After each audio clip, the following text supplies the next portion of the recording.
10 o'clock tomorrow, we have a blockade going into effect. Has the blockade started, sir? Yeah, started 10 o'clock.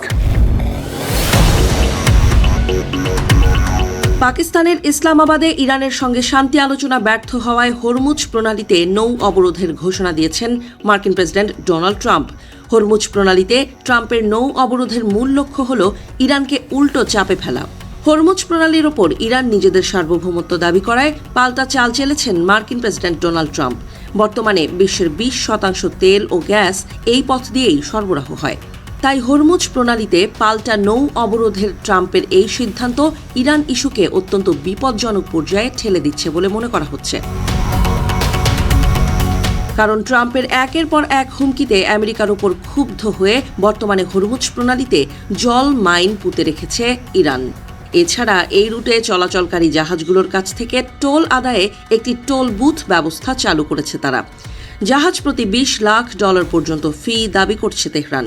এমনকি কেবল পছন্দের দেশগুলোর জাহাজকেই যাতায়াতের অনুমতি দিচ্ছে।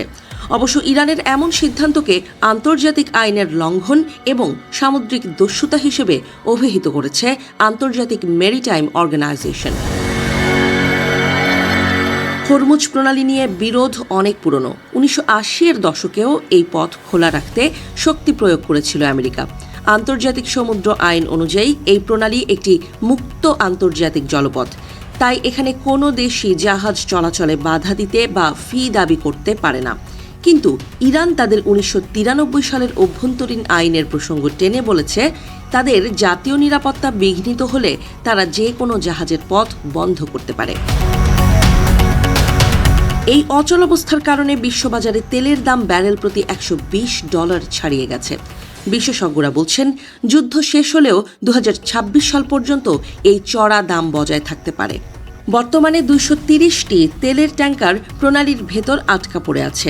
এর ফলে জ্বালানির পাশাপাশি খাদ্য আমদানিতেও ধস নেমেছে, কারণ মধ্যপ্রাচ্যের 80% খাদ্য হরমুজ প্রণালী দিয়েই আমদানি করা হয়। এছাড়া হরমুজ প্রণালীতে অস্থিরতার ফলে বিশ্বজুড়ে সারের সংকটের কারণে খাদ্য নিরাপত্তা হুমকির মুখে পড়েছে।